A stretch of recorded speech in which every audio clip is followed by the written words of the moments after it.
Hey everyone, I'm Quinn the GM. Welcome back to the channel. Last week's Spelljammer was announced for 5th edition, and I've seen a lot of people be quite excited about that, myself included. One of the things that made me really anticipate this more than I expected was the fact that new creatures were immediately available on D&D Beyond for anybody to see and use. I thought that was really cool and a great practice by Wizards, just to have these free creatures available for any Dungeon Master just to find on the internet, and I think that their design is quite interesting in themselves as well. I've seen a lot of people breaking down these creatures, be it their lore or their stat blocks in the days since they've been released, but I think I'm a bit uniquely qualified to do so. I did a D&D game yesterday as I'm recording this, which was this past Sunday, if you're watching this the day it comes out, and I used one of these monsters. I used the Eldritch Lich, which is my personal favorite of the stat blocks, and actually fit in quite well to the area that I was building there, because my players were in a dungeon, and there were elements of it that could very much use an Eldritch Lich. So I will, in this video, be breaking down the stat block, breaking down the lore, and talking about why I think this is a really well-designed monster from a mechanical standpoint. So if you want to see that, be sure to check this out, leave a like, subscribe to the channel if you want more of this, and let me know in the comments if you want to see more. So let's dive in. I'm going to begin by reading the lore of the stat block on D&D Beyond as listed. I'm going to provide a link to the full stats in the description, which you can check out along with all the other Spelljammer creatures. But the lore is as follows. From beyond the stars, the great old one whispers promises of reality-defying knowledge and world-bending power. When a wizard or warlock hears that whisper and listens too intently, they might set foot on the twisting path towards becoming an Eldritch Lich. Like other liches, Eldritch Liches are spellcasters who have cheated death, but an Eldritch Lich does so by allowing a great old one to implant a far realm parasite within themselves. That parasite bestows undeath upon the spellcaster and causes strange tentacles to sprout from the body.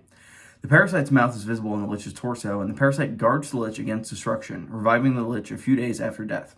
Canny foes can sabotage an Eldritch Lich's revival by slaying the Lich in a magic circle, thereby forcing the Lich to return in a distorted form, robbed of most of its power. An Eldritch Lich constantly hears bizarre whispers from the far realm, to which the Lich nods and mutters. Occasionally, the Lich uses telepathy to share those whispers with the minds around it.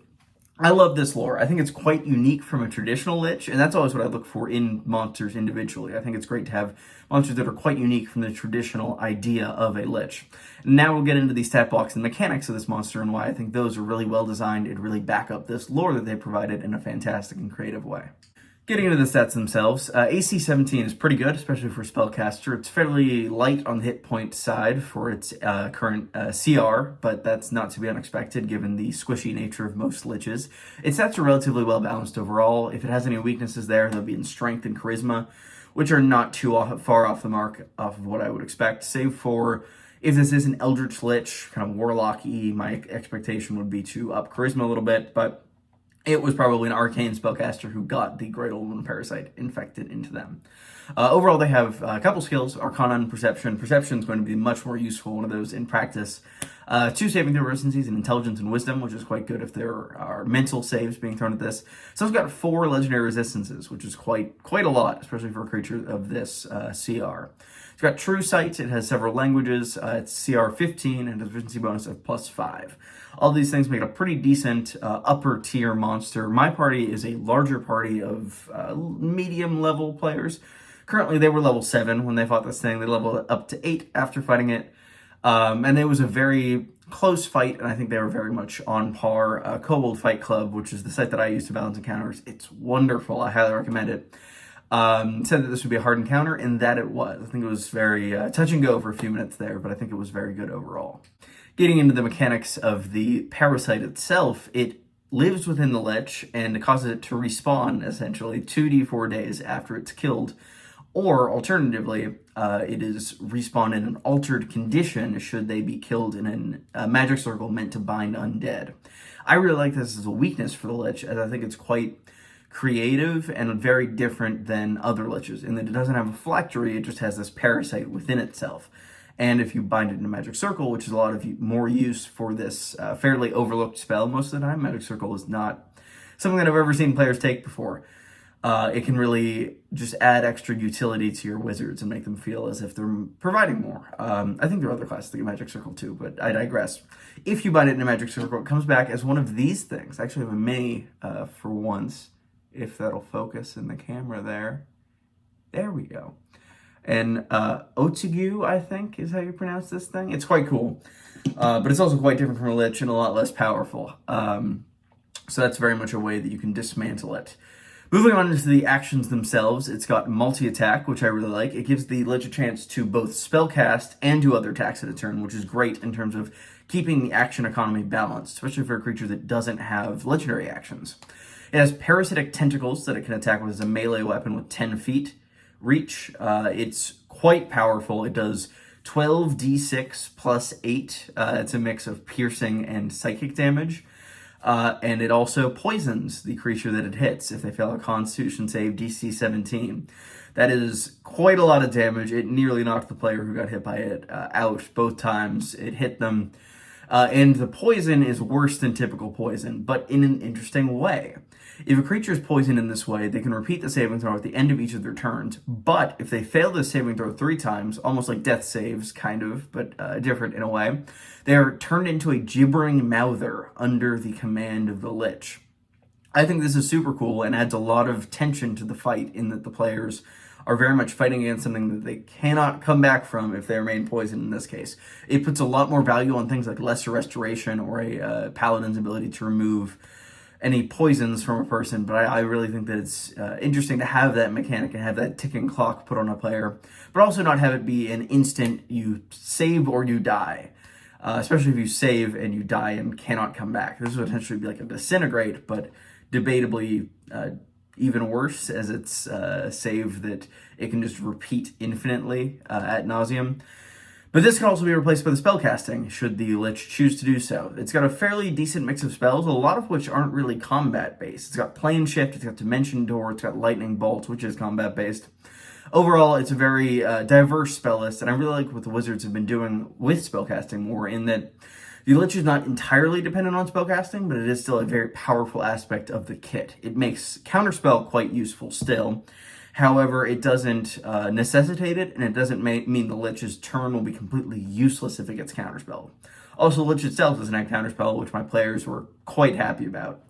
It also has Psychic Whisper, which is a DC 17 Wisdom save, or take 6d6 plus 4 psychic damage, or be stunned until the Lich's next turn, which is quite cool. I'd save or take nothing, or save and take nothing, or don't save and take everything, which I like as a mechanic. And also, comparing this to Mind Flayers, as it's another psychic ability that is on a save or stun, I really like what Wizards has done in the years that have passed since Mind Flayers were initially developed. Particularly, Mind Flayer's saving throw, I believe, has an intelligence saving throw or be stunned for a minute and get to repeat the save on each of your turns. This can be incredibly frustrating for a player to just be locked in a stun for the entirety of a fight. Mind Flayers were a main enemy of my last campaign, and I had players who hated it because they just didn't have great intelligence, which is a very common thing to have in a player, and they were just continually locked in what we like to call Stun City. This is a lot more balanced, and the fact that it only lasts a round means that it's more up to you as a DM to spread this around, and maybe one person's stunned one round, maybe somebody else is stunned the next round, and is very much able to create a better balance between the player experience in this fight, keeping it challenging and maintaining stun as a way to take players out of commission and break concentration, but not locking them there for a minute.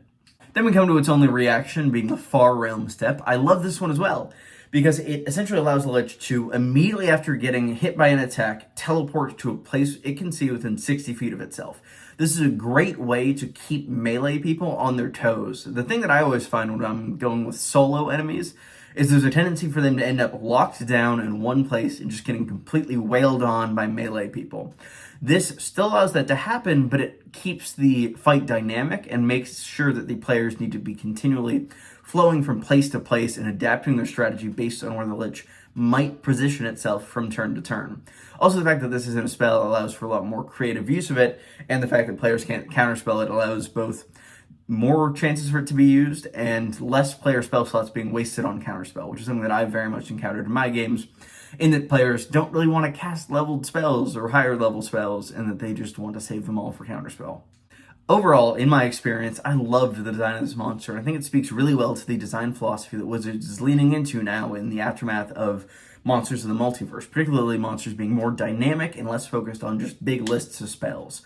They have more unique abilities with more unique effects, and they're able to be used more often. I really think it's a fantastic philosophy to go by. And also, the Great Old One itself is just a type of warlock that I have loved all through my campaigns. I don't know if you follow me on Twitter, but I posted a meme last week. I've had, in the 3 main campaigns I've run, a player that is a Great Old One warlock with a connection to a type of flower 3 for 3 times, which is quite fun. Great Old Ones are just a great way to keep that element of mystery throughout your campaign, and there's a lot you can do with it behind the curtain and just keep that element of suspense present, both for the player who is bound to that pact and for their party as a whole. And having that Lich there as perhaps a cautionary tale could be quite interesting. Talking a bit about the lore behind my Lich particularly here, if you're one of my players, end the video here. I don't want to spoil things for you. But if you're not one of my players, continue, or if you're not one of my current players at least. So in my world, Dendar the Night Serpent was the main enemy of my first campaign. She'd been sleeping since the dawn of the world, and it was her goal, with the help of a Great Old One warlock who was in the party, to reawaken and plunge the world into endless nightmare, which she was the goddess of. Particularly, this current campaign takes place 220 years in the future after that event has happened, after Dendar reawoken, but was sealed, and essentially her consciousness was vaporized by the party at that point. The new party is living in a world where Dendar is not currently active in any capacity. Her consciousness was reduced to dust, but this drow civilization that my players were going through found these fragments of Dendar's consciousness, and upon placing them together, they fused into this parasite that took over one of the scientists and ended up essentially crashing this lab and causing it to be closed down, which the players were investigating. But yeah, no, I thought that was a very fun way to expand lore that I'd been building for, at this point, like 4 years, which was very unexpected, and I was really happy to see this last week. So I had some ideas involving this, but this was just the perfect stat block to fit it. Overall, what do you think of the Eldritch Lich? Do you plan on using one in your games? Out of the other creatures, do you want to see me cover any of the other ones? I'm probably planning on using at least a couple more of them because they're a ton of fun in my experience. But leave a comment if you want to see any more, or just in general if you enjoyed the video. Be sure to subscribe. I really appreciate it as well, and I really enjoy making videos. My summer vacation's coming up, so I am soon to be hopefully able to create more videos than I typically do. So stay tuned for more of that, though my filming location will change quite a bit because I'm currently a college student. So we'll see how all that goes. Thank you all for watching. I hope you all have a good day, and I'll see you soon.